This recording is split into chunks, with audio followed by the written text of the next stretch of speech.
Hi friends, welcome to Praveen sir classes. మొదటిసారి మన YouTube ఛానల్ని చూస్తున్న ప్రతి ఒక్క అభ్యర్థి ఇప్పుడే మన ఛానల్ని సబ్స్క్రైబ్ చేయండి. ఈ వీడియో కనుక నచ్చినట్లయితే లైక్ చేయండి. మీ ఫ్రెండ్స్ అందరికీ, పోటీ పరీక్షలకు ప్రిపేర్ అవుతున్న ప్రతి ఒక్క ఆస్పిరెంట్కి ఈ వీడియో లింక్ని షేర్ చేయండి. ఇక ఈరోజు February 4th, 2026 వార్తలు నిలిచిన జాతీయ, అంతర్జాతీయ, రాష్ట్రీయ అంశాల గురించి, వార్తలు నిలిచిన వ్యక్తులు, అవార్డులు, పుస్తకాలు, మరి క్రీడా సంబంధిత సమాచారం, ఒక్కొక్క టాపిక్ గురించి హైలైట్స్ని డిస్కస్ చేద్దాము. అంతకంటే ముందుగా నిన్నటి రోజున నేను ఒక అనౌన్స్మెంట్ ఇచ్చాను. మన జీవీకే స్టడీ సర్కిల్ యాప్లో అన్ని కోర్సుల పైన కూడా భారీ ఆఫర్స్ అనేవి 48 అవర్స్ మాత్రమే అందుబాటులో ఉంటాయని. సో February 3rd, 2026 రోజున 7 గంటలకి, మార్నింగ్ 7 గంటలకి ఆఫర్స్ అనేవి స్టార్ట్ అయినాయి. ఇక కొద్ది గంటల్లో ఆఫర్స్ అన్నీ కూడా క్లోజ్ అయిపోతాయి. అండ్ నేను మన daily current affairs video highlights అనేవి మన యూట్యూబ్ ప్లాట్ఫామ్లో అందిస్తున్నాను. దీనికి సంబంధించిన సంపూర్ణ సమాచారము in detail, each and every టాపిక్కి సంబంధించిన అనాలిసిస్ కానివ్వండి. సో నేను ఏదైతే డైలీ కరెంట్ అఫైర్స్ వీడియోలో ఎక్స్ప్లెనేషన్ ఇస్తున్నానో దానికి సంబంధించిన PDF తెలుగులోను, ఇంగ్లీష్లోను విత్ డౌన్లోడ్ ఆప్షన్ అందుబాటులో ఉంటుంది CA 360 కోర్సులో. ఓకేనా? సో ప్రతి కోర్స్ పైన కూడా భారీ ఆఫర్ అనేది అందుబాటులో ఉంది. సో ఆఫర్స్ అనేవి కొద్ది గంటల్లో క్లోజ్ అవుతున్నాయి. ఎవరైనా అభ్యర్థులు ఇప్పటి వరకు కూడా ఈ ఆఫర్ని అవైల్ చేసుకున్నట్లయితే ఇప్పుడే ఆఫర్స్ని పొందండి. ఓకేనా? మన యాప్ని ఇన్స్టాల్ చేసుకోండి, జీవీకే స్టడీ సర్కిల్ యాప్. మన యాప్ లింక్ని ఈ వీడియో కింద కామెంట్ బాక్స్లో ఫస్ట్ కామెంట్లో పిన్ చేస్తాను చూడండి, లేదంటే ప్లేస్టోర్లో జీవీకే స్టడీ సర్కిల్ అని టైప్ చేయండి. ఓకేనా? యాప్ ఇన్స్టాల్ చేసుకొని నేను అందిస్తున్న కోర్సెస్ ఏవైతే ఉంటాయో వాటన్నిటి యొక్క డిస్క్రిప్షన్స్ కూడా చూడండి. ఓకేనా? ప్రతి ఒక్క పోటీ పరీక్షను దృష్టిలో ఉంచుకొని ఆస్పిరెంట్స్కి సులభంగా అర్థమయ్యే విధంగా కోర్సెస్ని అద్భుతమైన క్వాలిటీతో తీర్చిదిద్దడం జరిగింది. ఓకేనా? ఇక నిన్నటి డైలీ కరెంట్ అఫైర్స్ వీడియోలో అడిగిన ప్రశ్నకి సమాధానాన్ని ముందు చూద్దాము. పర్షియన్ గల్ఫ్ని ఆనుకొని ఉన్న దేశాలు ఎన్ని? ఆ దేశాలేవి? మరియు హార్ముజ్ జలసంధి వేటిని కలుపుతుంది? ఇటీవల చాలాసార్లు హార్ముజ్ జలసంధి న్యూస్లోకి వస్తుంది.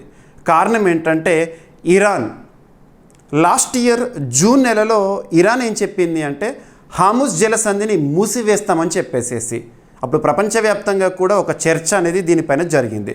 ఆ కంటెక్స్లో మనం వార్తలు చూసాం. ప్రస్తుతం ఇరాన్, అమెరికా మధ్య సంక్షోభ పరిస్థితుల కాలంలో హార్ముజ్ జలసంధి అనేది మరొకసారి న్యూస్లోకి వచ్చింది. నిన్నటి క్లాస్లో ఈ టాపిక్ని డిస్కస్ చేశాము. ఇక్కడ అబ్జర్వ్ చేస్తే వార్తలు నిలుస్తున్న ప్రాంతాలు ఏవైతే ఉంటాయో, ప్లేసెస్ ఇన్ న్యూస్, ఈ సెగ్మెంట్ నుండి ఏ పోటీ పరీక్ష అయినా, ఏ స్థాయి పోటీ పరీక్ష అయినా తప్పనిసరిగా ప్రశ్నలను ఎక్స్పెక్ట్ చేసి తీరాల్సిందే. అండ్ ఇటువంటి టాపిక్స్ని మనం చూస్తున్నప్పుడు మ్యాప్ పాయింటింగ్ అనేది ఇంపార్టెంట్. వరల్డ్ మ్యాప్లో లొకేషన్ చూడాలి. ఆ లొకేషన్ చూస్తూనే వాటిని, ఆ కంట్రీస్ ఏవైతే ఉంటే వాటిని ఐడెంటిఫై చేయాలి, గుర్తుపెట్టుకోవాలి. ఓకేనా? ఇక్కడ అబ్జర్వ్ చేస్తే సో 8 దేశాలు, పర్షియన్ గల్ఫ్ని ఆనుకొని 8 దేశాలు ఉంటాయి. 8 దేశాలు. ఆ దేశాల పేర్లు చూడండి. ఇరాన్. సో ఇదంతా కూడా ఇరాన్.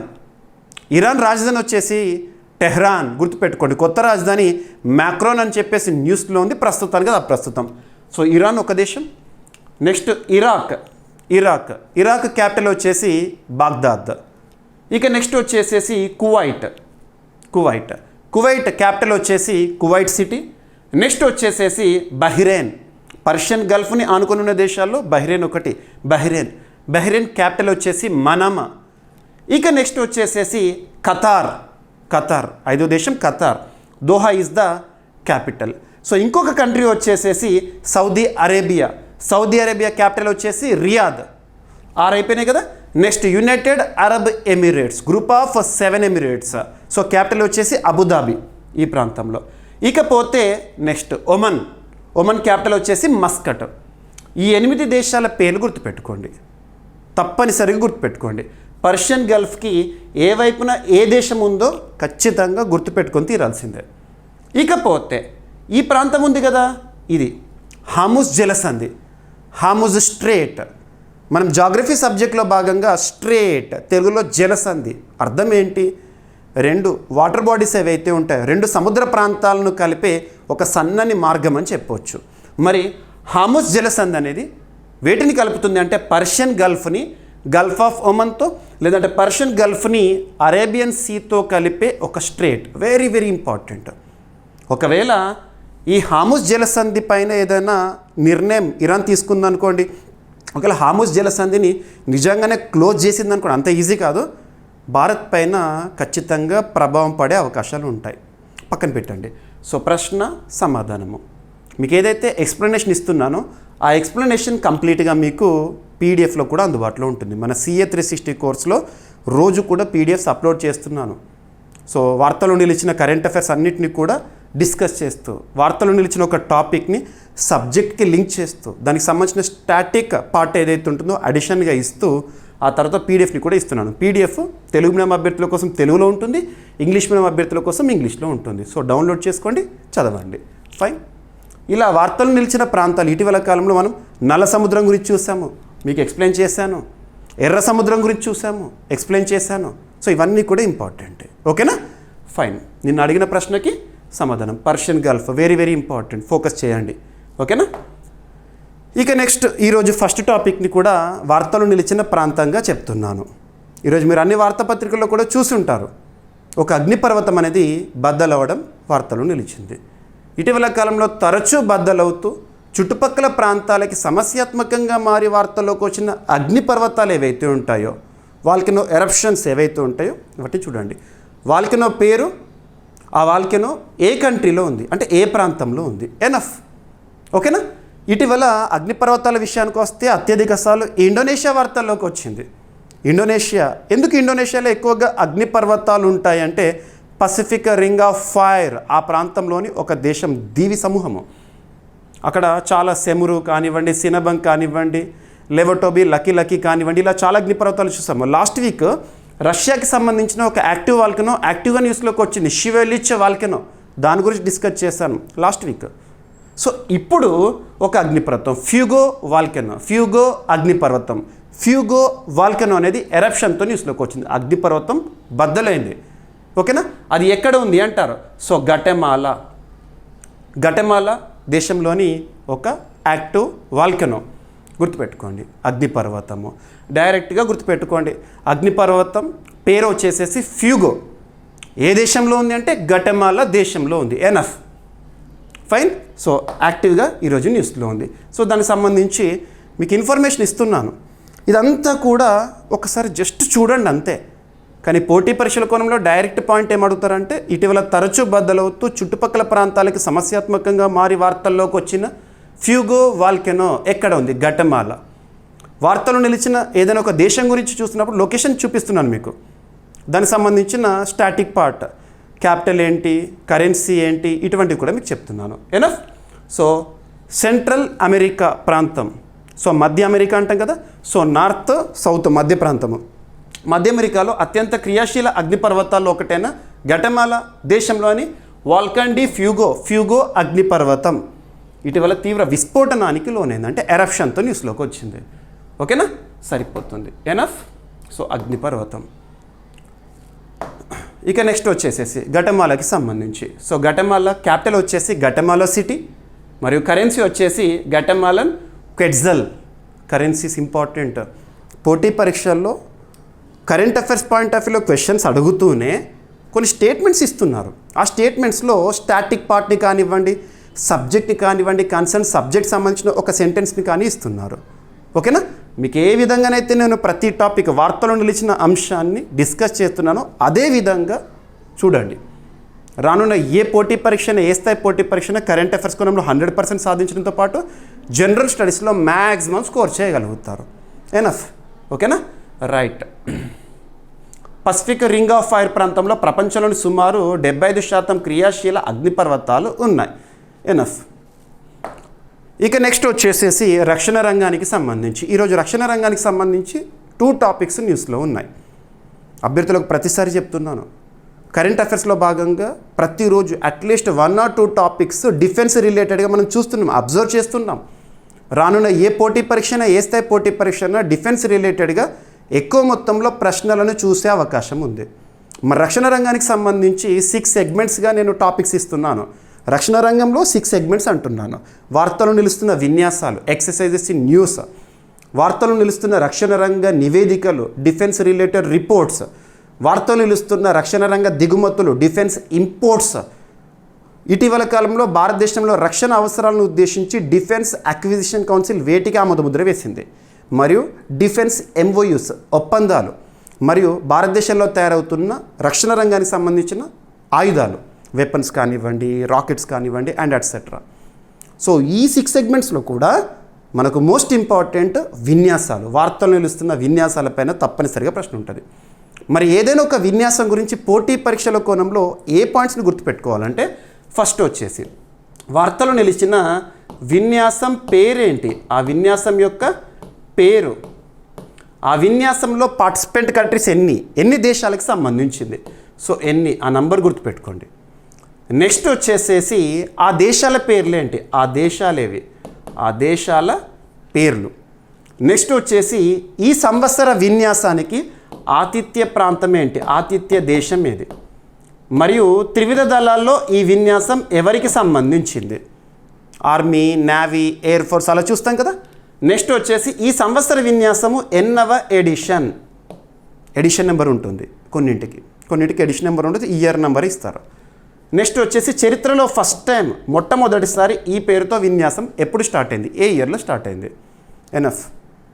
ఇది బైఎన్నియల్ ఎక్సర్సైజా, బైయాన్యువల్ ఎక్సర్సైజా, యాన్యువల్ ఎక్సర్సైజా చూడండి. బైఎన్నియల్ అన్నాం అనుకోండి 2 ఏళ్ళకి ఒకసారి జరిగే విన్యాసం, బైయాన్యువల్ అన్నాం అనుకోండి సంవత్సరంలో 2 సార్లు జరిగే విన్యాసం, యాన్యువల్ అన్నాం అనుకోండి ఎవ్రీ ఇయర్ జరిగే విన్యాసము. సో వార్తలు నిలిచిన విన్యాసం పేరు ఖంజార్, ఎక్సర్సైజ్ ఖాంజార్, పేరు గుర్తుంచుకోండి, ఎక్సర్సైజ్ ఖాంజార్ విన్యాసం పేరు. మరి ఎన్ని దేశాలకు సంబంధించింది అంటే 2 దేశాలకు సంబంధించింది, నంబర్ ఈజ్ ఇంపార్టెంట్, 2 దేశాలు. మరి ఆ 2 దేశాలు ఏంటి అంటే ఇండియా ఒకటి, కిర్గిస్తాన్ ఒకటి. భారత్, కిర్గిస్తాన్, ఇండియా, కిర్గిస్తాన్ సంయుక్త విన్యాసము. మరి త్రివిధ దళాలు ఎవరికి సంబంధించిందంటే ఇక్కడ గుర్తుపెట్టుకోండి, స్పెషల్ ఫోర్సెస్ అని గుర్తుంచుకోండి, ప్రత్యేక దళాల మధ్య జరిగిన విన్యాసము. ఇండియా నుండి స్పెషల్ ఫోర్సెస్, కిర్గిస్తాన్ నుండి స్పెషల్ ఫోర్సెస్ సంయుక్తంగా నిర్వహించుకున్న విన్యాసం ఖాంజార్ ఎక్సర్సైజ్. ఎగ్జామినేషన్లో డైరెక్ట్ అడుగుతారు, స్పెషల్ ఫోర్సెసా అని కాకుండా సైనిక రంగానికి సంబంధించి చూడండి.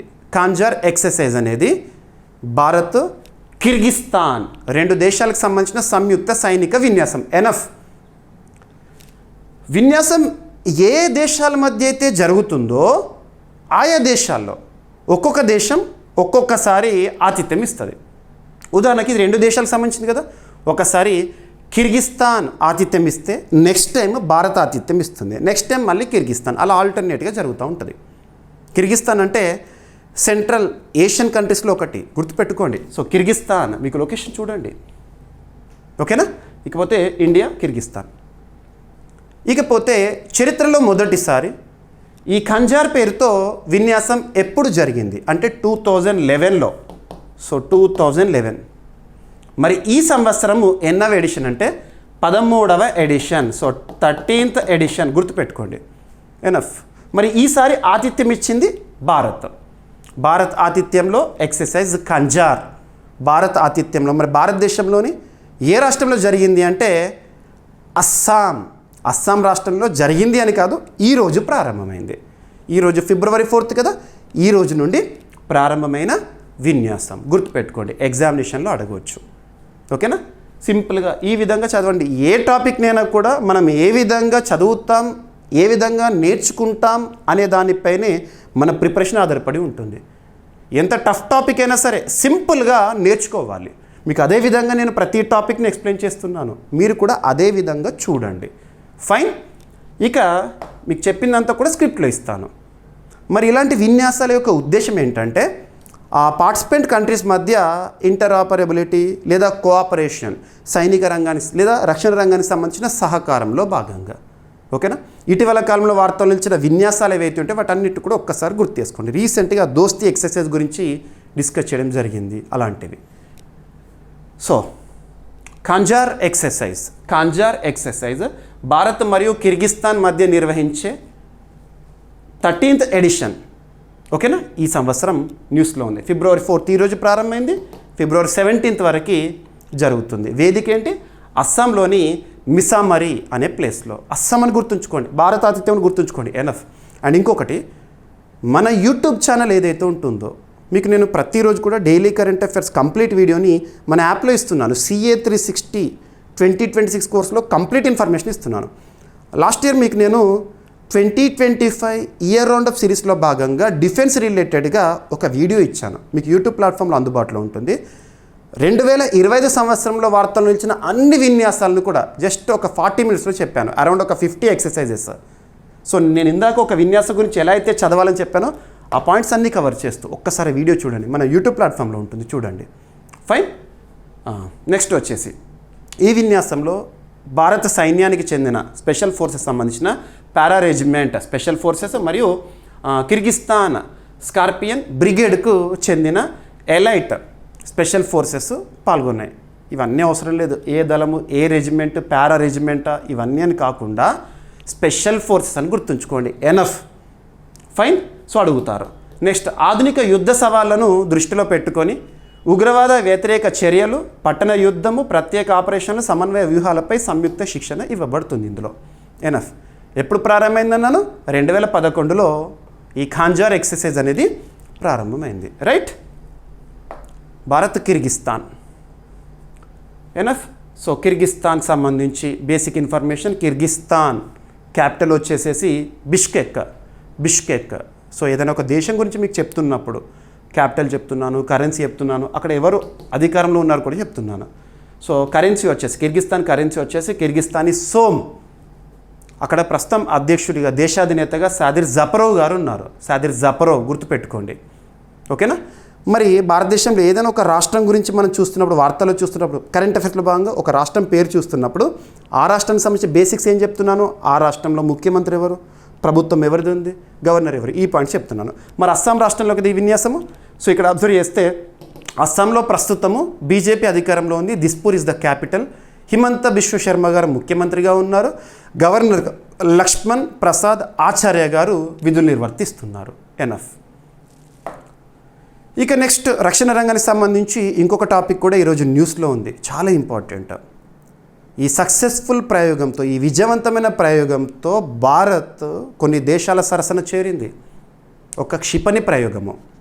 ఇటువంటి టాపిక్స్ని మనం చూస్తున్నప్పుడు ఈ క్షిపణి ప్రయోగం ఎవరి ఆధ్వర్యంలో జరిగింది, ఎక్కడ జరిగింది, ప్రత్యేకత ఏంటి, ఎనఫ్. ఆ క్షిపణి పేరు ఇవన్నీ కూడా చూడండి. ఎయిర్ టు ఎయిరా, లేదంటే సర్ఫేస్ టు సర్ఫేసా, సర్ఫేస్ టు ఎయిరా, ఇటువంటివి చూడాలి. సో భారతదేశంలో రక్షణ శాఖ మంత్రిగా ప్రస్తుతం రాజ్నాథ్ సింగ్ గారు విధులు నిర్వర్తిస్తున్నారు. రక్షణ రంగంలో అత్యున్నత సంస్థ, భారతదేశంలో రక్షణ రంగంలో అత్యున్నత సంస్థ DRDO, defence research development organisation. 1958 ఇయర్లో స్థాపన జరిగింది. న్యూఢిల్లీ కేంద్రంగా పనిచేస్తుంది. DRDOకి ప్రస్తుతం చీఫ్గా లేదా చైర్పర్సన్గా సమీర్ వి కామత్ గారు విధులు నిర్వర్తిస్తున్నారు. గుర్తుపెట్టుకోండి. మరి DRDO పరిధిలో లేదా DRDO ఆధ్వర్యంలో అభివృద్ధి చేయబడిన ఒక మిసైల్ ప్రయోగం. DRDO లేదా సైనిక రంగానికి సంబంధించిన ప్రయోగాలు అంటేనే మనకు ఒక రాష్ట్రం గుర్తుకు రావాలి, ఒడిషా. గుర్తుపెట్టుకోండి. ఒడిషాలోనే ఎక్కువగా రక్షణ రంగానికి సంబంధించిన మిసైల్స్ ప్రయోగం ఇటువంటివి జరుగుతాయి. అదే అంతరిక్ష ప్రయోగాలు అంటే మనకు తిరుపతి జిల్లా షార్ శ్రీహరికోట కేంద్రం లాగా. గుర్తుపెట్టుకోండి. ఓకేనా. మిసైల్ పేరేంటో గుర్తుపెట్టుకోండి. ఇక్కడ వచ్చేసేసి solid fuel ducted ramjet missile. Solid fuel ducted ramjet missile క్షిపణి. ఇది ఎయిర్ టు ఎయిర్ మిసైల్. శత్రు దేశాలకు సంబంధించిన ఫైటర్ జెట్స్ కానివ్వండి, వాళ్ళ దేశాలకు సంబంధించిన డ్రోన్స్ కానివ్వండి, వాళ్ళ దేశాలకి సంబంధించిన క్షిపణులను కానివ్వండి గుర్తించేసేసి పేల్చేసే సామర్థ్యం దీని సొంతము. మరి ఈ మిసైల్ని ఏ సంస్థలు తయారు చేశాయి? DRDO పరిధిలోనే. DRDO పరిధిలో ల్యాబ్స్ ఉంటాయి, డిఫరెంట్ ల్యాబొరేటరీస్ ఉంటాయి. సో DRDO పరిధిలో ఈ మిసైల్ తయారీ అనేది జరిగింది. సో తయారీలో భాగస్వాములు ఎవరు అంటే defence research and development laboratory అయిన రీసెర్చ్ సెంటర్ ఇమారత్, అది ఎక్కడుంది? హైదరాబాద్లో. మరియు high energy materials research limited. ఓకేనా. ఇదేమో పూణే, మహారాష్ట్రలో ఉంది. వీరు ఈ మిసైల్ని తయారు చేయడం జరిగింది. ఎనఫ్. అధునాతన సాలిడ్ ఫ్యూయల్ డక్టెడ్ ర్యామ్జెట్. ఇక నెక్స్ట్, ఇంటర్స్టేట్ రివర్ డిస్ప్యూట్ అనేది న్యూస్లో ఉంది. ఇంటర్స్టేట్ రివర్ డిస్ప్యూట్, ఒక నది 2 రాష్ట్రాల మధ్య సమస్యాత్మకంగా ఉంది. దాని విషయంలో సుప్రీంకోర్టు, దేశంలోనే అత్యున్నత న్యాయస్థానమైన సుప్రీంకోర్టు జోక్యం చేసుకుంది. ఆ నది వివాద పరిష్కారం కోసము ట్రిబ్యునల్ని 1 మంత్లోనే ఏర్పాటు చేయండి అని ఆదేశాలు జారీ చేసింది సుప్రీంకోర్టు. ఇక్కడ మనం కొన్ని బేసిక్ థింగ్స్ నేర్చుకోవాలి. సో ఆ నది పేరేంటి, ఆ నది ఏ ఏ రాష్ట్రాల మధ్య వివాదాస్పదమైన న్యూస్లో ఉంది, ఇది ఇప్పుడు కరెంట్ అఫైర్స్ టాపిక్. కానీ అంతటితో మాత్రమే చెప్పి నేను పక్కన పెట్టాను. భారతదేశంలో ఇలాంటి సమస్యలు ఏ నదుల విషయంలో ఉన్నాయి అది కూడా చూడాలి. అదంతా కూడా మీకు లిస్ట్ చెప్తాను, గుర్తుపెట్టుకోండి. అంతకంటే ముందు దేశంలోనే అత్యున్నత చట్టమైన రాజ్యాంగం. సో రాజ్యాంగంలో ఆర్టికల్ 262ని లింక్ చేసుకోండి. ఆర్టికల్ 262 ప్రకారము వాటర్ ట్రిబ్యునల్ అని ఏర్పాటు చేయడము. రాజ్యాంగం ప్రకారము ఏదైనా ఒక నది ఒకే రాష్ట్ర పరిధిలో జన్మించి అదే రాష్ట్రంలో ఎండ్ అయింది అనుకోండి, ఆ నది పైన ఎలాంటి సమస్య ఉండదు. ఆ నది ఏ రాష్ట్రంలో ఉందో వారికి సంబంధించిందే. అదే ఒక నది ఒక ప్రాంతంలో జన్మించి 2 లేదా అంతకంటే ఎక్కువ రాష్ట్రాల గుండా ప్రవహిస్తుంది అనుకోండి, అప్పుడు సమస్యలు సర్వసాధారణము. అవే మనం చూస్తాము. సో రివర్ వాటర్ డిస్ప్యూట్స్ అని చెప్పేసేసి, అంతర్రాష్ట్ర నదీ జలాల వివాదాలు అని చెప్పేసేసి, అందుకోసము ఆ నదీ జలాల వివాదాలను పరిష్కరించడానికి 1956లో నదీ జలాల వివాద పరిష్కార చట్టం అనేది రావడం జరిగింది. ట్రిబ్యునల్స్ని ఏర్పాటు చేయడము. సో గోదావరి వాటర్ ట్రిబ్యునల్ అని అండ్ కృష్ణ వాటర్ ట్రిబ్యునల్ అని ఇలాంటివి చూస్తాము. మరి భారతదేశంలో ఇలాంటి వివాదాలు ఏ నదుల విషయంలో ఏ రాష్ట్రాల మధ్య ఉన్నాయో ఫస్ట్ చూడండి. రావి అండ్ బియాస్ ఈ 2 నదుల విషయంలో ఏ రాష్ట్రాల మధ్య గొడవలు ఉన్నాయి, ఆ నదీ జలాలు మాకెక్కువ అంటే మాకెక్కువ అని. పంజాబ్, హర్యానా, రాజస్థాన్ గుర్తుపెట్టుకోండి. నర్మదా మధ్యప్రదేశ్, గుజరాత్, మహారాష్ట్ర, రాజస్థాన్. సో నర్మదా నదీ జలాల విషయంలో ఈ రాష్ట్రాల మధ్య గొడవలు సర్వసాధారణము. కృష్ణ మహారాష్ట్ర, ఆంధ్రప్రదేశ్, కర్ణాటక, తెలంగాణ. వంశధార ఆంధ్రప్రదేశ్, ఒడిశా. కావేరి కేరళ, కర్ణాటక, తమిళనాడు, పుదుచ్చేరి.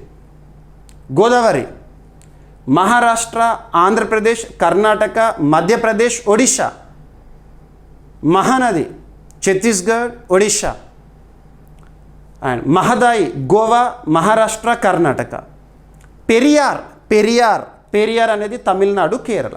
ఇప్పుడు పెన్నయ్యార్ నది విషయంలో ఇప్పుడు వివాదము తమిళనాడు, కర్ణాటక విషయంలో తెరపైకి వచ్చింది. Pennaiyar river is different, Periyar is different. గుర్తుపెట్టుకోండి, అందుకే క్లారిటీ చెప్తున్నాను. ఎక్కడైతే అభ్యర్థులు కన్ఫ్యూజన్కి లోనయ్యే అవకాశం ఉందో అక్కడ ఎక్కువగా నేను ఫోకస్ చేస్తున్నాను, మీరు అబ్జర్వ్ చేయండి, కన్ఫ్యూజ్ అవ్వకూడదు. ఓకేనా? అలా మీకు రీసెంట్గా కూడా చెప్పాను. పట్నా బర్డ్ శాంక్చురీ భారతదేశంలో కొత్తగా రామ్సర్ గుర్తింపు పొందింది ఒక చిత్తడి నేల అని చెప్పేసేసి. చాలామంది ఏమనుకుంటారు, యాస్పిరెంట్ పట్నా అనగానే బీహార్లో ఉంది అనుకుంటారు, కానీ కాదు, ఉత్తరప్రదేశ్లో ఉంది. నేను అక్కడ స్ట్రెస్ చేశాను మీకు, ఖచ్చితంగా ఇది గుర్తుంచుకోండి అని మరీ చెప్తున్నాను. ఓకేనా? సో ఇలా ఇకపోతే భారతదేశంలో సుప్రీంకోర్టు అనేది ఒక ఫెడరల్ కోర్టుగా పనిచేస్తుంది, సమాఖ్య న్యాయస్థానంగా పనిచేస్తుంది. సమాఖ్య న్యాయస్థానంగా అంటే ఏంటంటే రాష్ట్రాలకి మధ్య తలెత్తే వివాదాలను పరిష్కరించే అధికారం సుప్రీంకోర్టుకు మాత్రమే ఉంది. ఒక రాష్ట్రానికి మరొక రాష్ట్రానికి మధ్య వివాదాలను పరిష్కరించడము. నెక్స్ట్ రాష్ట్రాలకి కేంద్ర ప్రభుత్వానికి మధ్య తలెత్తే వివాదాలు ఏవైతే వాటిని పరిష్కరించడానికి కూడా న్యాయస్థానం సుప్రీంకోర్టే. అది ఒరిజినల్ జ్యూరిస్డిక్షన్ పరిధిలోకి వస్తుంది. ఆర్టికల్ 131 మీకు ఐడియా ఉంటుంది, మనం ఇండియన్ పాలిటీ క్లాసెస్లో డిస్కస్ చేసాము. ఇండియన్ పాలిటీ క్లాసెస్ చాలా డెప్త్గా చెప్పాను, చూడండి, కేసెస్ కానివ్వండి అవన్నీ కూడా.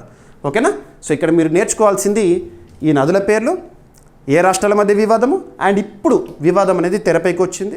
సుప్రీంకోర్టు, దేశంలోని అత్యున్నత న్యాయస్థానం సుప్రీంకోర్టు పెన్నయార్ నది విషయంలో తమిళనాడు, కర్ణాటక ఈ 2 రాష్ట్రాల మధ్య వివాదం అనేది ఉంది. ఆ వివాద పరిష్కారం కోసం దీనిపైన ట్రిబ్యునల్ని విదిన్ 1 మంత్లోనే ఏర్పాటు చేయండి అని చెప్పేసి ఆదేశాలు జారీ చేయడం ఆ కంటెక్స్ట్లో చూసాము. ఆర్టికల్ 262 చూడండి, ఆర్టికల్ 131 చూడండి. ఎనఫ్. ఆల్మోస్ట్ 1 ఇయర్ మీరు చూశారు. మణిపూర్ రాష్ట్రంలో ఆర్టికల్ 356ని ఇంపోజ్ చేసి అమల్లోకి తీసుకొచ్చి ఫిబ్రవరి 2025, ఫిబ్రవరి 2026. ఇక్కడ మనం అబ్జర్వ్ చేస్తే భారతదేశంలో అత్యున్నత చట్టమైన రాజ్యాంగంలో 18వ భాగంలో ఎమర్జెన్సీ ప్రొవిజన్స్ గురించి మనం నేర్చుకుంటాం. అందులో ఆర్టికల్ 352 నుండి 360 వరకు చూస్తాము. 3 రకాల అత్యవసర పరిస్థితులు. ఆర్టికల్ 352 ఏమో నేషనల్ ఎమర్జెన్సీ, ఇప్పటివరకు 3 సార్లు. ఆర్టికల్ 356 ఏమో కాన్స్టిట్యూషనల్ ఎమర్జెన్సీ. ప్రెసిడెంట్స్ రూల్ అనే పదం రాజ్యాంగంలో లేదు. కాన్స్టిట్యూషనల్ ఎమర్జెన్సీ ఒక రాష్ట్రంలో కానీ ఒక ప్రాంతంలో కానీ విధించేది. నెక్స్ట్ ఆర్టికల్ 360 ఫినాన్షియల్ ఎమర్జెన్సీ, ఇప్పటివరకు ఒక్కసారి కూడా విధించలేదు. ఆర్టికల్ 356 రాష్ట్రపతి పాలన అంటాం కదా. మణిపూర్ రాష్ట్రంలో లాస్ట్ ఇయర్ ఫిబ్రవరి 2025 ఫిబ్రవరిలో ఇంపోజ్ చేయడం జరిగింది. 6 నెలలు కదా, ఒకసారి ఎమర్జెన్సీని విధిస్తే, రాష్ట్రపతి పాలన విధిస్తే ఒకసారి పొడిగించారు. మరి ఈసారి కూడా పొడిగింపు ఉంటుందా అంటే పొడిగింపు ఉండదు. యాక్చువల్ లెక్క ప్రకారము ఇప్పటికే ఈ బడ్జెట్ సమావేశాల్లోనే మణిపూర్లో ఆర్టికల్ 356 ఇంపోజిషన్ ఏదైతే ఉంటుందో, అమలు ఏదైతే పొడిగించే ప్రయత్నం చేసేవాళ్ళు. లేదు. కారణం ఏంటంటే అక్కడ ప్రభుత్వం ఏర్పాటవుతుంది. మణిపూర్ లాస్ట్ 3 ఇయర్స్ నుండి రెగ్యులర్గా న్యూస్లో ఉంటుంది. కారణం ఏంటంటే 2 వర్గాల మధ్య గొడవలు. కుకీలు, మైతేయులు. ఎంతటి పరిస్థితి ఉందంటే ఒక వర్గం వారు ఇంకొక వర్గానికి కనబడితే చంపే పరిస్థితులు. అటువంటి పరిస్థితుల్లో అక్కడ ప్రభుత్వం విఫలమైంది అని భావించి అక్కడ ముఖ్యమంత్రిగా ఉన్న బీరెన్ సింగ్ గారు రాజీనామా చేశారు. రాజీనామా చేశాక వెంటనే ఆర్టికల్ 356ని ఇంపోజ్ చేశారు. రాష్ట్రపతి గారు అక్కడ ప్రస్తుతం గవర్నర్గా అజయ్ కుమార్ భల్లా గారు విధులు నిర్వర్తిస్తున్నారు. అజయ్ కుమార్ భల్లా గుర్తుంచుకోండి. ఏదైనా ఒక రాష్ట్రంలో రాష్ట్రపతి పాలన ఉంది అంటే గవర్నర్ కీలక పాత్ర పోషిస్తారు. అక్కడ గవర్నర్ పేరు ఏంటో చూడండి. ఓకేనా, అజయ్ కుమార్ భల్లా గారు. ఇకపోతే ఇప్పుడు కొత్త ప్రభుత్వం కొలువుదీరని ఉంది. ఇక్కడ ఎగ్జామినేషన్లో అడుగుతారు, మణిపూర్లో ఉండే మొత్తం అసెంబ్లీ స్థానాల సంఖ్య అంటే number of MLAs in Manipur state is 60. 2022 సంవత్సరంలో మణిపూర్ రాష్ట్రంలో జనరల్ ఎలక్షన్స్ జరిగినాయి. అంటే సార్వత్రిక ఎన్నికలు, రాష్ట్రంలో ప్రభుత్వ ఏర్పాటును నిర్ణయించిన ఎన్నికలు. ఈ 60లో మోర్ దాన్ 46 అరౌండ్ ఎన్డీఏ కూటమి కైవసం చేసుకుంది. అంటే అధికారంలోకి ఎన్డీఏ వచ్చింది. అందులో లార్జెస్ట్ పార్టీ బీజేపీ అరౌండ్ 37 గెలుచుకుంది. మరి ప్రభుత్వ ఏర్పాటు చేశారు. బీరెన్ సింగ్ గారు వచ్చిండ్రు. తర్వాత పరిస్థితి చేయిదారింది అని చెప్పేసి రాజీనామా చేశారు. ఇప్పుడు మళ్ళీ 2026 ఫిబ్రవరి ఈ 13th ఆ టైంలో ప్రెసిడెంట్ రూల్ అనేది ఎత్తివేస్తారు కదా. కొత్త ముఖ్యమంత్రి రాబోతున్నారు. గుర్తుపెట్టుకోండి. ఇక మణిపూర్ రాష్ట్రానికి కొత్త ముఖ్యమంత్రి. ఇక ముఖ్యమంత్రి గురించి మళ్ళీ చూడాలి. మీకు ముఖ్యమంత్రి అనే పదము మీరు రాజ్యాంగంలో 6వ భాగంలో చూస్తారు. 5th పార్ట్ ఏమో యూనియన్ గవర్నమెంట్ గురించి ఉంటుంది. 6th పార్ట్ ఏమో స్టేట్ గవర్నమెంట్ గురించి ఉంటుంది. రాష్ట్ర ప్రభుత్వం అనే టాపిక్లో ఆర్టికల్ 164 క్లాజ్ 1 ఆధారంగా రాష్ట్ర ముఖ్యమంత్రిని మరియు మంత్రిమండలిని ఎవరు నియమిస్తారంటే రాష్ట్ర గవర్నర్ గారు నియమిస్తారు. మెజారిటీ ఆధారంగా చూస్తాము. ఇక సరిపోతుంది, రైట్. ఆర్టికల్ 164 క్లాజ్ 3 ఆధారంగా ప్రమాణ స్వీకార పద్ధతులు. ఇక అతి త్వరలో మణిపూర్కి కొత్త ముఖ్యమంత్రి ప్రమాణ స్వీకారం చేయబోతున్నారు. తన పేరు చెప్పలే, ఇంక చెప్తాను. కొత్త ముఖ్యమంత్రి ప్రమాణ స్వీకారం చేయబోతున్నారు. ఎవరి సమక్షంలో జరుగుతుంది ప్రమాణ స్వీకారము? గవర్నర్ సమక్షంలో. ఆర్టికల్ 164 క్లాజ్ 5 ప్రకారము మంత్రిమండలికి ఇచ్చే జీతభత్యాలు రాష్ట్ర అసెంబ్లీ నిర్ణయిస్తుంది. లింక్ చేసుకోవాలి ప్రతి టాపిక్. ఇక మణిపూర్ అంతర్జాతీయ సరిహద్దును పంచుకుంటున్న రాష్ట్రాల్లో ఒకటి. ఏ దేశంతో సరిహద్దును పంచుకుంటుందంటే ఒకే ఒక దేశము, అదేంటంటే మయన్మార్. అక్కడ పరిస్థితి చక్కగా లేదు. ఆనుకొని ఉన్న మణిపూర్లో కూడా పరిస్థితి చాలా ఘర్షణలు చూసాము. ఓకేనా, ఫైన్, ఎనఫ్. సో ఇక్కడ ఉండేది త్రిపుర. ఎందుకంటే త్రిపుర గురించి కూడా ఈరోజు ఒక టాపిక్ న్యూస్లో ఉంది. ఫైన్, పక్కన పెట్టేస్తే ఇక మణిపూర్కి నూతన ముఖ్యమంత్రి పేరు అనేది అధికారికంగా రావడం జరిగింది. ఆ పేరు ఏంటంటే యుమ్నం ఖేమ్చంద్ సింగ్. ఏ రాష్ట్ర ముఖ్యమంత్రి? మణిపూర్ రాష్ట్ర ముఖ్యమంత్రిగా అతి త్వరలో ఈ ఫిబ్రవరిలోనే ఇంకొక 10 డేస్లో ప్రమాణ స్వీకారం చేయబోతున్నారు. తన ప్రమాణ స్వీకారం చేశాక ఈచ్ అండ్ ఎవ్రీ ఆర్టికల్ చాలా డెప్త్గా మనం డిస్కస్ చేయాలి. ఫైన్. బీజేపీ అభ్యర్థి. మణిపూర్లో నూతనంగా ఎన్నికైన ప్రభుత్వం ఏర్పడనుండగా బీజేపీ ఎమ్మెల్యే యుమ్నం ఖేమ్చంద్ సింగ్ను బీజేపీ శాసనసభ పక్ష నాయకుడిగా ఏకగ్రీవంగా ఎన్నుకోవడంతో ఆయన ముఖ్యమంత్రిగా బాధ్యతలు చేపట్టే మార్గం సుముఖమైంది. ఓకేనా. 2025 ఫిబ్రవరి 13న మణిపూర్లో విధించిన రాష్ట్రపతి పాలనకు ఏడాది పూర్తవుతున్న నేపథ్యంలో ఈ నిర్ణయం కీలక రాజకీయ మలుపుగా నిలుస్తోంది. ఓకేనా. మాజీ ముఖ్యమంత్రి ఎవరు? బీరెన్ సింగ్. ఫైన్. రాజీనామా తర్వాత ఇప్పుడు జరుగుతున్న పరిస్థితి. మిటీలు అండ్ కుకీలు మైతేయులు మధ్య వర్గ పోరాటాలు. Fine enough. Last year February 9th 2025 ఫిబ్రవరి 9th బీరేన్ సింగ్ రాజీనామా చేశారు. ఫిబ్రవరి 13th రాష్ట్రపతి పాలన అమల్లోకి వచ్చింది. రైట్. ప్రస్తుతం మణిపూర్ గవర్నర్గా అజయ్ కుమార్ భల్లా గారు విధులు నిర్వర్తిస్తున్నారు. తనే అదనపు బాధ్యతల్లో భాగంగా నాగాలాండ్ రాష్ట్రానికి కూడా ఉన్నారు. ఎనఫ్. అండ్ భారతదేశంలో అత్యధిక సార్లు రాష్ట్రపతి పాలన ఆర్టికల్ 356 ఏ రాష్ట్రంలో అంటే మణిపూర్లోనే. ఇక నెక్స్ట్ సో త్రిపుర. ఇందాక చెప్పాను కదా మ్యాప్ పాయింటింగ్లో త్రిపుర ఎక్కడ ఉంటుందని. సో త్రిపుర ఏంటంటే ఈరోజు ప్రత్యేకంగా ఒక ర్యాంకింగ్లో టాప్లో ఉంది. ఏ ర్యాంకింగ్లో అంటే Panchayati advancement index. Panchayati advancement index 2.0లో త్రిపుర అగ్రస్థానంలో ఉంది భారతదేశంలో ర్యాంకింగ్స్లో. పంచాయతీ అనే పదం వినగానే మీకు ఒక ఆర్టికల్ గుర్తుకు రావాలి. రాజ్యాంగంలో పార్ట్ 4లో. సో పార్ట్ 4లో ఆదేశిక సూత్రాల గురించి మనం నేర్చుకుంటాం కదా. ఆదేశిక సూత్రాలు ఆర్టికల్ 36 నుండి 51 వరకు. అందులో ఆర్టికల్ 40 పంచాయతీరాజ్. పంచాయతీరాజ్కి రాజ్యాంగబద్ధత లేదా సవరణ అనగానే మనకు 73rd constitutional amendment 1992. 73rd constitutional amendment ఎప్పటి అమల్లోకి వచ్చిందంటే 1993 ఏప్రిల్ 24th. అందుకే ప్రతి ఏడాది కూడా ఏప్రిల్ 24th పంచాయతీరాజ్ దివస్గా మనం జరుపుకుంటాము.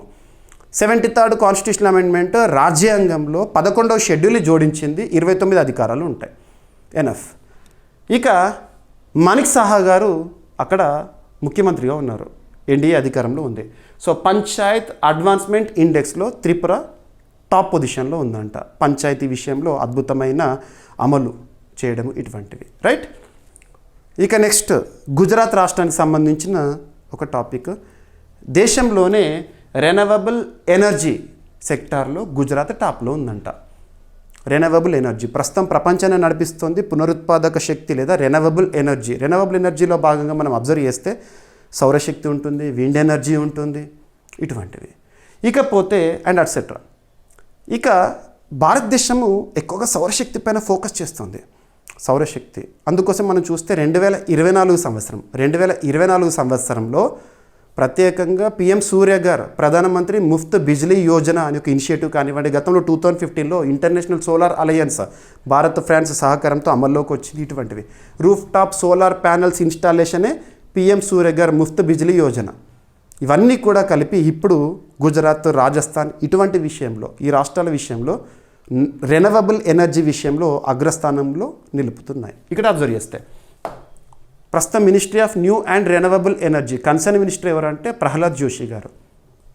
2025 డిసెంబర్ నాటికి 42.583 గిగావాట్ పునరుత్పాదక విద్యుత్ సామర్థ్యంతో గుజరాత్ రాష్ట్రం భారతదేశంలో అగ్రస్థానంలో నిలిచింది. గుర్తుపెట్టుకోండి. మొత్తం రెన్యూవబుల్ ఎనర్జీని కలిపితే భారతదేశంలో ఏ రాష్ట్రం టాప్ అంటే ఇప్పుడు గుజరాత్. ఓకేనా. 2025 డిసెంబర్ నాటికి అంటే లాస్ట్ క్యాలెండర్ ఇయర్ ముగిసే నాటికి. సో నెక్స్ట్ టాపిక్ వచ్చేసి పొగాకు సాగులో దేశంలో 2వ స్థానంలో ఆంధ్రప్రదేశ్ ఉందంట. మరి మొదటి స్థానంలో ఎవరంటే గుజరాత్. ఇందాక మనం గుజరాత్ గురించి ఒక టాపిక్ని డిస్కస్ చేసాం కదా. ఇక కంటిన్యూషన్లో మరొక విషయంలో కూడా గుజరాత్ దేశంలో టాప్లో ఉందంట. అది పొగాకు సాగులో, పొగాకు పంట పండించడంలో, కల్టివేషన్లో. టొబాకో సైంటిఫిక్ నేమ్ ఏంటి? నికోటియానా టబాకమ్. కొన్ని ఇంపార్టెంట్ వాటి ఏవైతే ఉంటాయో ఖచ్చితంగా గుర్తుపెట్టుకోండి సైంటిఫిక్ నేమ్స్ మీకు చెప్తున్నాను నేను. ఇక మన తెలుగు రాష్ట్రాలు ఆంధ్రప్రదేశ్ అయినా తెలంగాణ అయినా ఏదైనా ఒక విషయంలో టాప్ 3లో మన రాష్ట్రాలు చోటు పొందినంటే ఖచ్చితంగా చూడాలి. ఓకేనా. రీసెంట్గా ministry of agriculture and farmers welfare ప్రస్తుతం కన్సర్న్ మినిస్టర్గా కేంద్ర మంత్రిగా శివరాజ్ సింగ్ చౌహాన్ గారు ఉన్నారు కదా.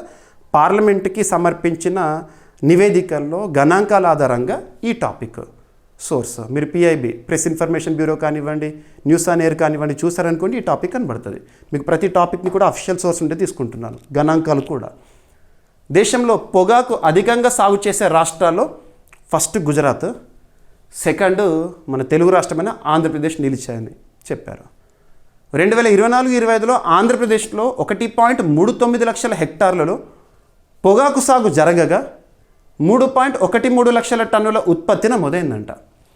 అదే కాలంలో గుజరాత్లో 2.04 లక్షల హెక్టార్లలో సాగు చేసి 4.68 లక్షల టన్నుల దిగుబడిని సాధించారంట.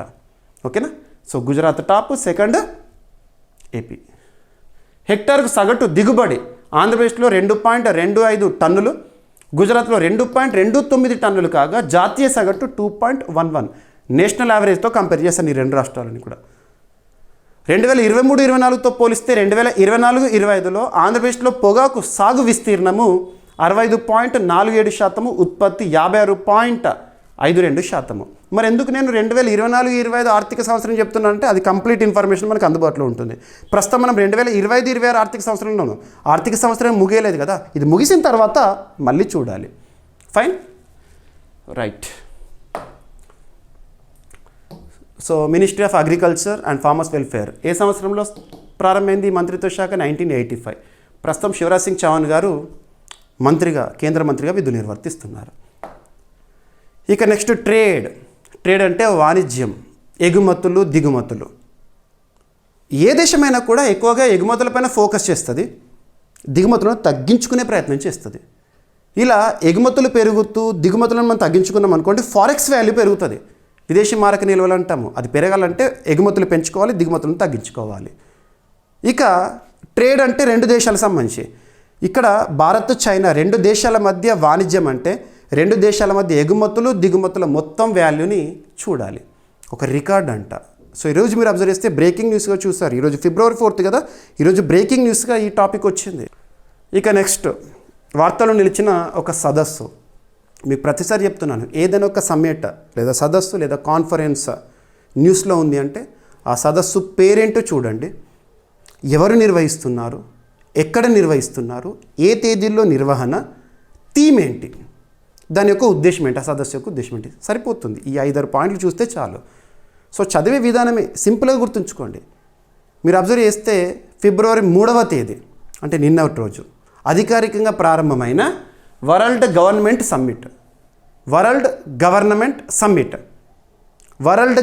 సమ్మిట్ అనగానే మనకు ఒక దేశం గుర్తుకు రావాలి, యుఏఈలోని దుబాయ్ వేదికగా జరిగే సదస్సు ఈ సంవత్సరం ప్రారంభమైంది. February 3rd స్టార్ట్ అయింది, February 5th రేపటి వరకు జరుగుతుంది, గుర్తుంచుకోండి. వరల్డ్ గవర్నమెంట్ సమ్మిట్ అంటే ఏంటంటే ప్రభుత్వ విధానాల గురించి, పనితీరు గురించి కానివ్వండి, సంస్కరణల గురించి కానివ్వండి, ప్రపంచ దేశాల నుంచి మేధావులు, పరిపాలకులు, గవర్నమెంట్లలో ఉండే కీలక వ్యక్తులు ఎవరైతే ఉంటారో వచ్చి హాజరవుతారు.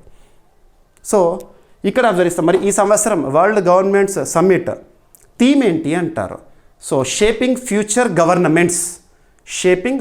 Governments theme. గుర్తుంచుకోండి, థీమ్స్ని ఎప్పుడు కూడా ట్రాన్స్లేట్ చేయకండి. ట్రాన్స్లేషన్ ఎర్రర్స్ కారణంగా మార్కులు కోల్పోయే ప్రమాదం ఉంది. సో నెక్స్ట్ వచ్చేసి సాక్ష్యం 2026. వార్తల్లో కనిపిస్తున్న different schemes, policies, different initiatives, portals, digital platforms, campaigns, awareness programmes, వీటిపైన చూడండి. ఏ మంత్రిత్వ శాఖ పరిధిలో లేదా ఏ సంస్థ పరిధిలో ఇలాంటివి అడుగుతారు, ఉద్దేశం ఏంటి. సో సాక్ష్యం 2026 ఈ టాపిక్కి సంబంధించి మనం సాక్ష్యం అంటే ఏంటి ఫుల్ ఫామ్ చూడాలి, ఏ మంత్రిత్వ శాఖ పరిధిలో. So ministry of energy and petroleum, ప్రస్తుతం కన్సర్న్ మినిస్టర్గా ఎవరున్నారు, హర్దీప్ సింగ్ పూరి గారు, ఆ మంత్రిత్వ శాఖ పరిధిలోని అంశము. సాక్ష్యం ఫుల్ ఫామ్ ఏంటంటే సంరక్షణ్ క్షమతా మహోత్సవ్ సాక్ష్యం 2026 ఒక క్యాంపెయిన్ లేదా అవగాహన కార్యక్రమం అనేది ప్రారంభమైంది. ఇక నెక్స్ట్ ఈరోజు February 4th వరల్డ్ క్యాన్సర్ డేని మనం చూస్తున్నాము. క్యాన్సర్ మహమ్మారి పట్ల, క్యాన్సర్ వ్యాధి పట్ల ప్రతి వ్యక్తిని కూడా అవగాహన కల్పించడమే ఈ దినోత్సవం యొక్క ఉద్దేశము. మనకు డేస్ అండ్ థీమ్స్ ఉంటాయి. ఉద్దేశం ఏంటి, పలానా ఒక అంశం పైన ప్రపంచవ్యాప్తంగా అవగాహనని కల్పించడం కోసము. సో క్యాన్సర్ అంటే కామన్గా మనం బయాలజీలో కనుక అబ్జర్వ్ చేస్తే ఏంటి, unwanted tissue development in our body అని చెప్పేసి చూస్తాము. అన్వాంటెడ్ టిష్యూ అంటే అవసరం లేనటువంటి కణజాల పెరుగుదల. క్యాన్సర్లో రకాలు కూడా ఉంటాయి, మ్యాలిగ్నెంట్ అని, బినైన్ ట్యూమర్స్ అని, ఇటువంటి చూస్తూ ఉంటాము. సో పక్కన పెట్టండి. సో క్యాన్సర్ వ్యాధి పట్ల అవగాహనను కల్పించడమే ప్రధాన ఉద్దేశం. మరి ఈ సంవత్సరము వరల్డ్ క్యాన్సర్ డే థీమ్ ఏంటి అంటారు, యునైటెడ్ బై యునిక్. ఏదైనా డేస్ గురించి మనం చూస్తున్నప్పుడు థీమ్స్ని ఖచ్చితంగా గుర్తుపెట్టుకోవాలి. సో యునైటెడ్ బై యునిక్ అనేది ఈ సంవత్సరం థీమ్. 2000 సంవత్సరం ఇన్ ద ఇయర్ 2000 డిసైడ్ చేశారు ప్రతి ఏడాది కూడా February 4th వరల్డ్ క్యాన్సర్ డేగా జరుపుకోవాలని చెప్పేసి. ఎవరి ఆధ్వర్యంలో ఈ క్యాన్సర్కి సంబంధించి అవగాహన కార్యక్రమాలు, క్యాన్సర్ దినోత్సవం అనేది అధికారికంగా జరుగుతుంది అంటే ఒక సంస్థ పేరు గుర్తుంచుకోండి, union for international cancer control. ఇది అంతర్జాతీయ సంస్థ. ఈ సంస్థ యొక్క ప్రధాన కేంద్రం జెనీవా, స్విట్జర్లాండ్. ఏదైనా ఒక అంతర్జాతీయ సంస్థ గురించి మనం చూస్తున్నప్పుడు పోటీ పరీక్షల కోణంలో దానికి సంబంధించిన బేసిక్ థింగ్స్ తెలియాలి. ఆ సంస్థ యొక్క స్థాపన జరిగిన సంవత్సరము, హెడ్ క్వార్టర్ ఇక్కడ, ప్రస్తుతం ఆ సంస్థకి కీలక పదవిలో ఎవరు ఉన్నారు. So union for international cancer control అనే సంస్థ 1933 ఇయర్లో స్థాపన జరిగింది. హెడ్ క్వార్టర్ వచ్చేసి జెనీవా, స్విట్జర్లాండ్. ప్రస్తుతం ఆ సంస్థకి చీఫ్గా కీలక పదవిలో ఎవరున్నారంటే క్యారీ ఆడమ్స్ గారు విధులు నిర్వర్తిస్తున్నారు. మరి ఈ సంస్థ యొక్క ప్రధాన ఉద్దేశం ఏంటంటే క్యాన్సర్ నివారణ, చికిత్స, నియంత్రణలో ప్రపంచ నాయకత్వాన్ని చూపిస్తుంది. ఓకేనా. సో WHO సపోర్ట్ చేస్తుంది. వరల్డ్ హెల్త్ ఆర్గనైజేషన్ 1948 ఏప్రిల్ 7న స్థాపన జరిగింది. అందుకే ప్రతి ఏడాది కూడా ఏప్రిల్ 7ని ప్రపంచ ఆరోగ్య దినోత్సవంగా, వరల్డ్ హెల్త్ డేగా జరుపుకుంటాం. So world health organisation head quarter వచ్చేసేసి జెనీవా, స్విట్జర్లాండ్. టెడ్రస్ అదనం గారు ప్రస్తుతం చీఫ్గా విధులు నిర్వర్తిస్తున్నారు. ఎనఫ్. ఓకేనా. సో క్యాన్సర్ డే ఈరోజు మనం చూసాము.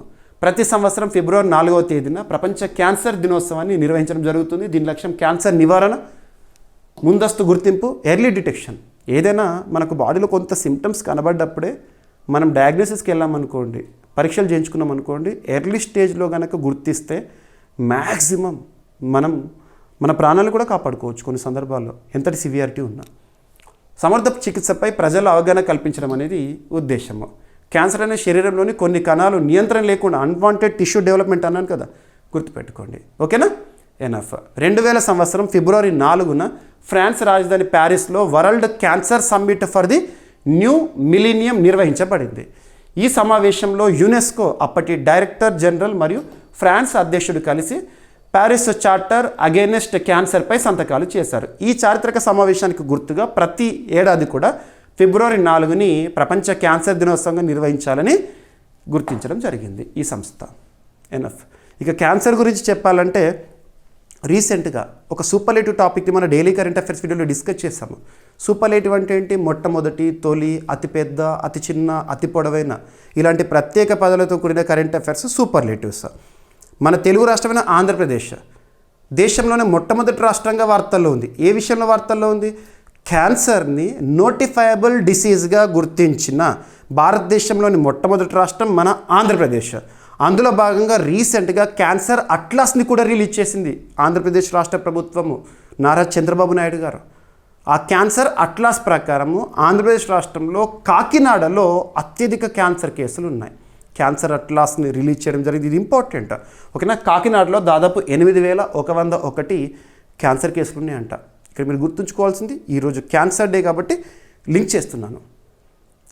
వార్తలు నిలిచిన ఒక అంశాన్ని రీసెంట్గా మనం డిస్కస్ చేసిన మరొక అంశంతో లింక్ చేయగలగాలి.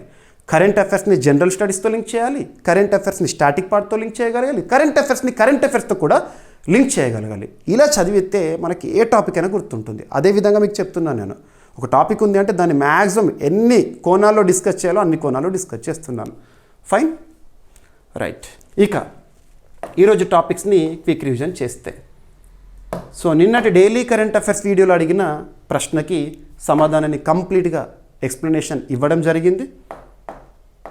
అండ్ ఇటీవల తరచూ బద్దలవుతూ చుట్టుపక్కల ప్రాంతాలకి సమస్యాత్మకంగా మారి వార్తల్లోకి వచ్చిన ఫ్యూగో వాల్కెనో గటమాలా దేశంలో.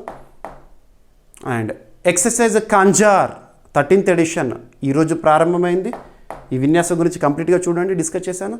DRDO విజయవంతంగా చేసిన ఒక ప్రయోగం రక్షణ రంగానికి సంబంధించి solid fuel ducted ramjet missile. ఉద్దేశం ఏంటి? ఎవరు తయారు చేశారు? అండ్ ఇటీవల వార్తల్లోకి వచ్చిన అంతర్రాష్ట్ర నదీ జలాల వివాదాలు. ఏ కంటెక్స్లో చెప్పాము? పెన్నార్ నది నీటి వివాదము. ఆర్టికల్ 131, 262 ఇవన్నీ లింక్ చేసుకోండి. ఇక మణిపూర్ రాష్ట్రానికి కొత్త ముఖ్యమంత్రి పేరు ఖరారైంది. యుమ్నం ఖేమ్చంద్ సింగ్ పేరు గుర్తుంచుకోండి. ఇక పంచాయతీ అడ్వాన్స్మెంట్ ఇండెక్స్ 2.0లో త్రిపుర అగ్రస్థానంలో ఉంది. నెక్స్ట్, భారత్ పునరుత్పాదక శక్తి రంగంలో గుజరాత్ అగ్రస్థానము. అండ్ పొగాకు సాగులో దేశంలో 2వ స్థానంలో ఆంధ్రప్రదేశ్ ఉంది, మొదటి స్థానంలో గుజరాత్. రికార్డు స్థాయికి భారత్ చైనా వాణిజ్యం 2025 డిసెంబర్ వరకు గణాంకాలను చూసాం మనం. And world government summit 2026 theme ఏంటి? ఎక్కడ? World government summit head quarter ఎక్కడ? అండ్ సాక్ష్యం 2026 అవగాహన కార్యక్రమం ఏ మంత్రిత్వ శాఖకి సంబంధించి దేనిపై అవగాహన ఎప్పటి వరకు. అండ్ వరల్డ్ క్యాన్సర్ డే ఈరోజు February 4th థీమ్ ఏంటి, ఎవరు నిర్వహిస్తారు. అండ్ క్యాన్సర్ అట్లాస్ గురించి చెప్పాను, ఏపీకి సంబంధించి చూడండి. అండ్ ప్రతి 5 క్యాన్సర్ కేసుల్లో 2 నివారణ సాధ్యమైనవేనని అంతర్జాతీయ అధ్యయనం రీసెంట్గా వెల్లడిస్తున్న వాస్తవాలు. ఇక క్రీడలకు సంబంధించి భారత్లో Asia rifle pistol shooting championship 2027లో జరగబోతోంది న్యూఢిల్లీ వేదికగా. సో ఈ టాపిక్ని డిస్కస్ చేశాము. అండ్ ఈరోజు అడిగిన ప్రశ్న ఏదైతే ఉంటుందో ప్రశ్నకి సమాధానాన్ని ఖచ్చితంగా చూడండి. రైట్, రేపటి క్లాస్లో ఈరోజు అడిగిన ప్రశ్నకి సమాధానాన్ని ఎక్స్ప్లెనేషన్ ఇస్తాను. And at the same time రేపటి టాపిక్స్ ఏవైతే ఉంటే ప్రతి ఒక్కటి చూద్దాం. అండ్ ఈరోజు వార్తలు ఇచ్చిన అంశాలు ఇవి. ఏమైనా మిస్లేనియస్ టాపిక్స్ ఉన్నాయనుకోండి, నో నీడ్ టు వరీ, రేపటి క్లాస్లో డిస్కస్ చేస్తాను. అండ్ క్లాస్ మొత్తం ఎక్స్ప్లెనేషన్ విన్న తర్వాత నేను అప్లోడ్ చేసే పీడిఎఫ్ తెలుగులోని ఇంగ్లీష్లోని అప్లోడ్ చేస్తాను కదా మన CA 360 కోర్సులో. ప్రతి ఒక్కరు కూడా ఆ పీడిఎఫ్ని చదవండి. రైట్, రేపు మళ్ళీ కలుద్దాం. Thank you.